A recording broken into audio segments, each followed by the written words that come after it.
This is excerpted and supplemented from a public talk given at the University of California, Santa Barbara, several years ago. It discusses the common spiritual convictions that inspired and guided Mahatma Gandhi and Reverend Dr. Martin Luther King Jr., both of whom will be forever revered as rare and inspired warriors for freedom, nonviolence, and social justice. I'm especially pleased to share this with you because of my own personal experiences around Gandhi and King and how deeply they informed my political, economic, and geo-social understanding. And that's why you also see a picture of me. We all know that Mohandas Karamchand Gandhi was a deeply devoted Hindu, and that Martin Luther King Jr. was a dedicated Christian minister.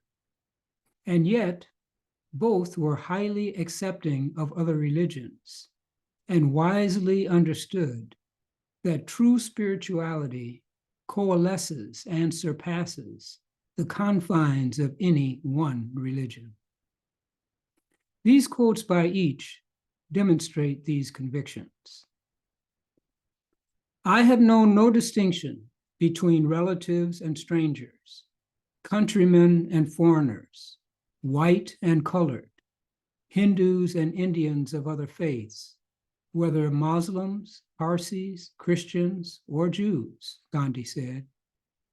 And I may say that my heart has been incapable of making any such distinctions.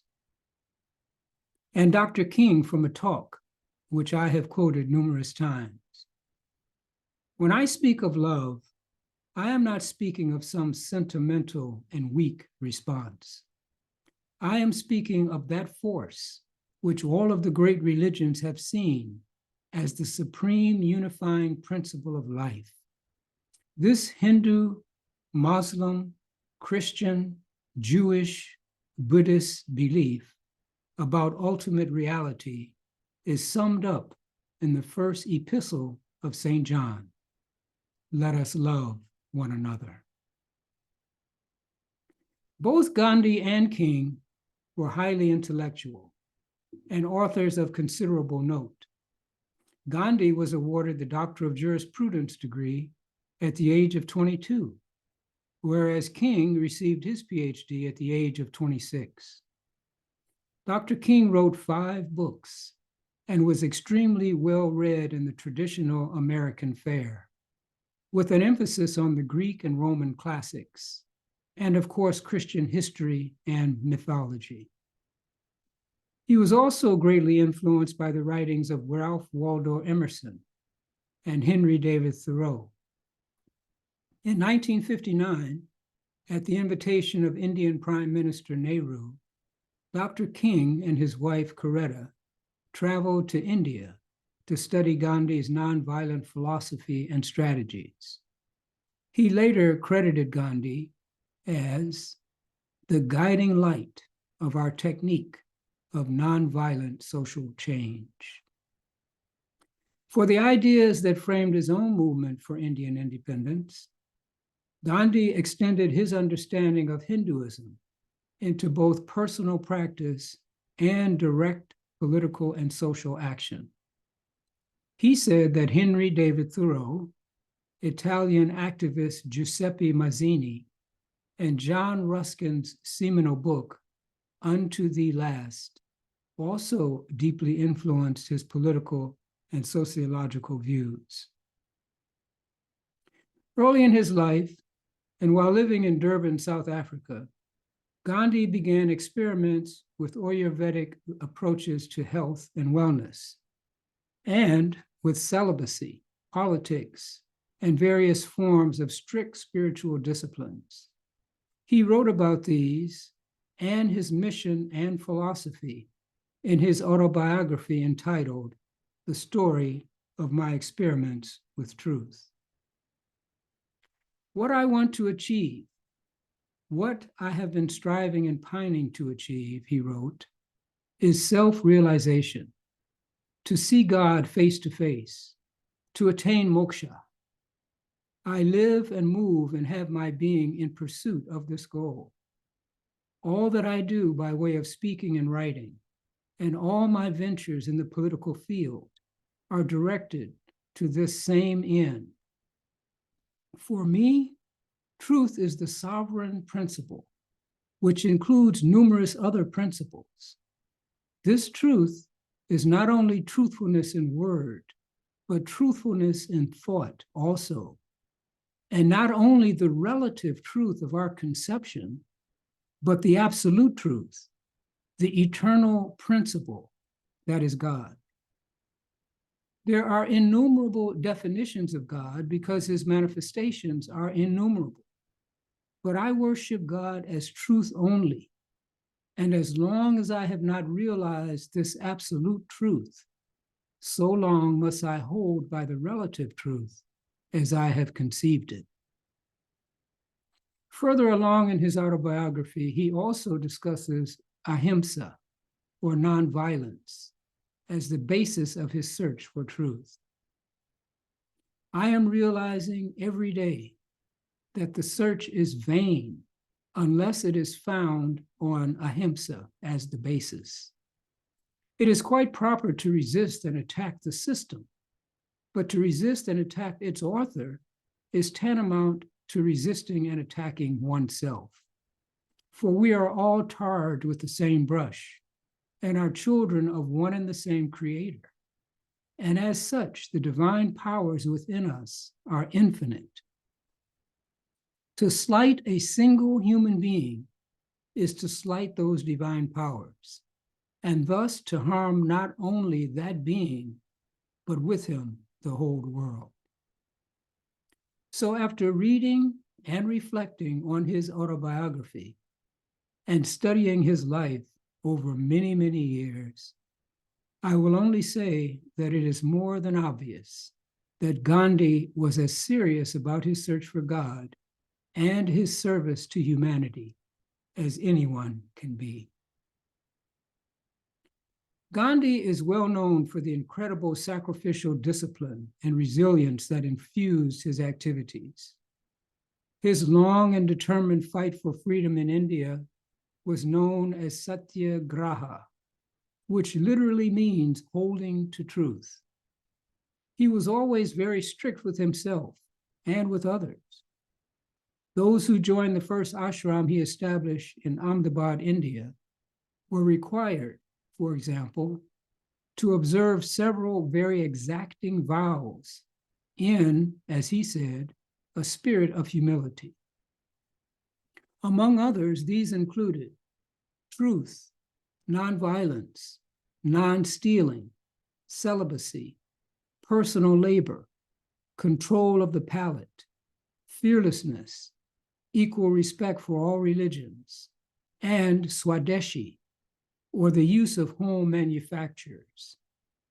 This latter discipline meant that they should make their own clothing by spinning their own cotton. This had a political and economic purpose, and also provided a method of self-reliance in which the masses throughout the country could also directly participate. For those who joined the many strikes that Gandhi led for India's independence, which, by the way, finally occurred in 1947, the year of my own birth, he provided the following instructions: never resort to violence, never attack strikebreakers, never depend upon alms or handouts, and remain firm no matter how long the strike continued, and earn food during the strike by honest labor.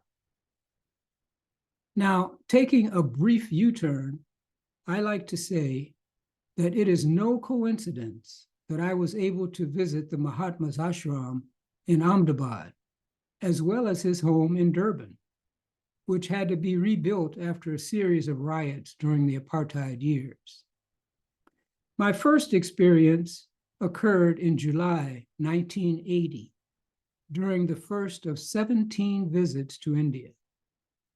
While traveling to several cities and temples in various parts of India, I visited Gandhi's ashram in Ahmedabad, where I saw his living quarters, several personal artifacts, and a life-size image of Dr. King, along with other freedom fighters from around the world. It was quite a trip and well worth the arduous effort that it took. But I have to say that it's hard to forget how very hot it was and is in the state of Gujarat at that time of the year. And now on to another small story. When I first lived in Kenya and taught at the University of Nairobi, I was unable to travel to South Africa because of its apartheid policies, which prevented me from even being considered for a visa. And yet, a white American colleague who also taught at the university decided to take his family there on holiday. And he did. The irony of it all.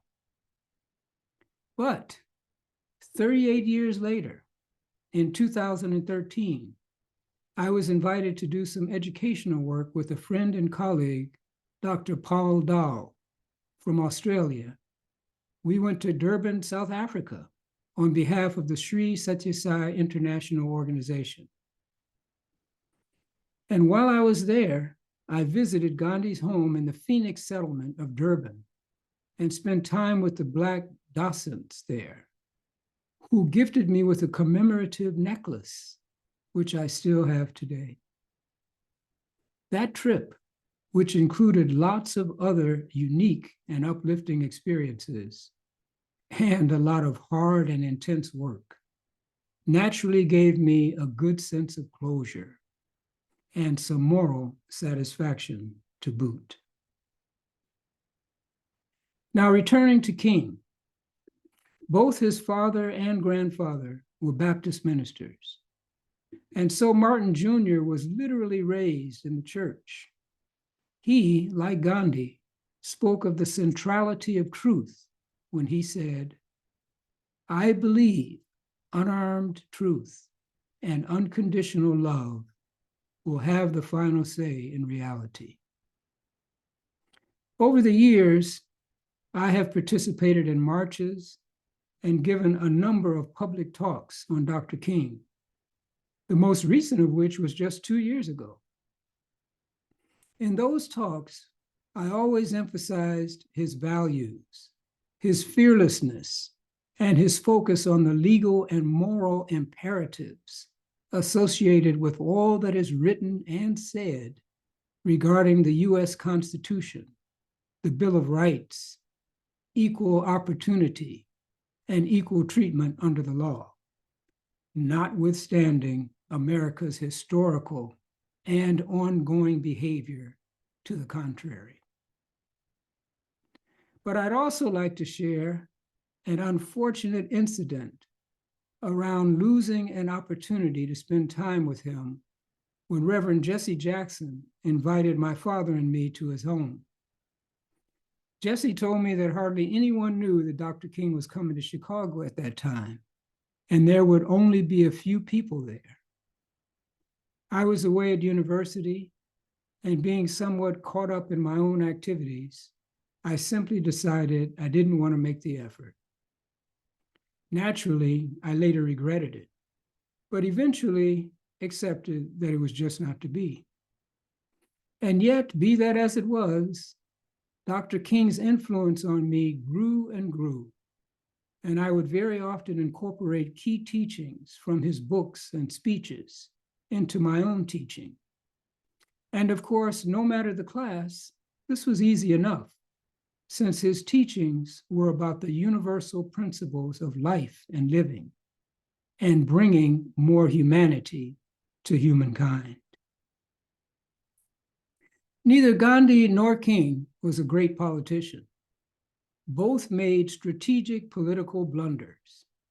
But let's remember that King identified himself as a child and servant of God, while Gandhi, in spite of stumbling through marriage and some other householder duties, was more of a practicing ascetic than anyone else or anything else. And let's also remember that neither accomplished their results in a vacuum of the economic, political, and social dynamics that were unfolding domestically in India and in the United States, as well as internationally.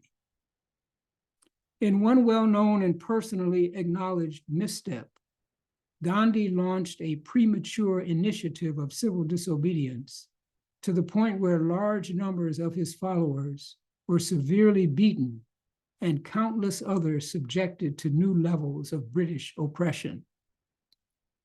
Needless to say, however, Dr. King's followers, including the children who were bombed in a church and all those children arrested in Birmingham, were also subject to severe and repeated brutality, mass incarceration, and assassination.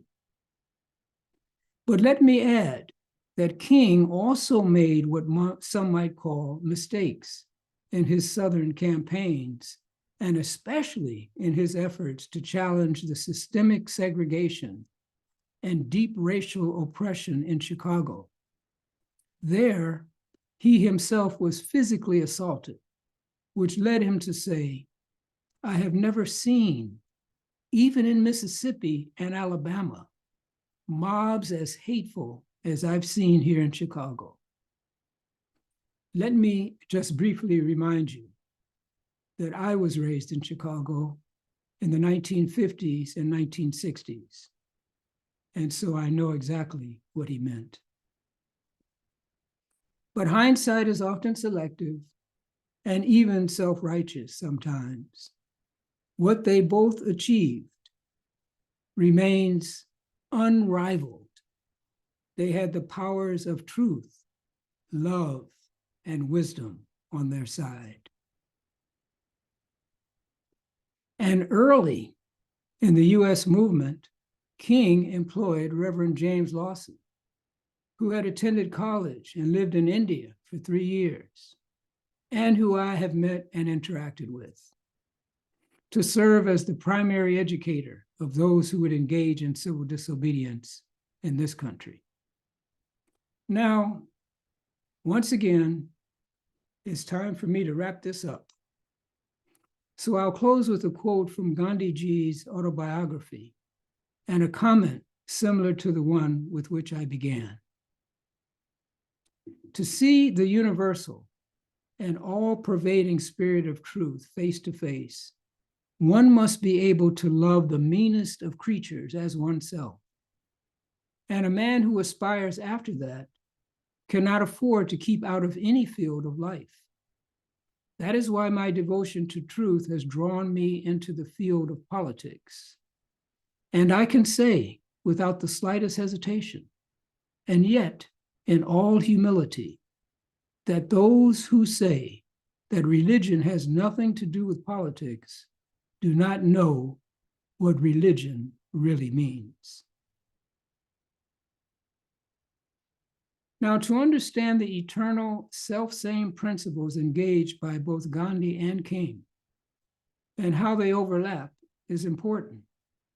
For it is always good to use well-analyzed and well-studied experiences to inform our thinking and our direction. So even while the practical dynamics and socioeconomic dialectics were different, when you consider the totality of what they achieved under the circumstances they did, and how much they continue to inform and inspire others to higher human standards, we would be hard-pressed to find their equivalents anywhere on the planet. Okay, that's it.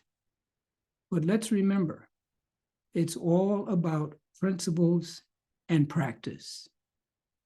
Principles and practice. Thanks for watching and listening. See you next time.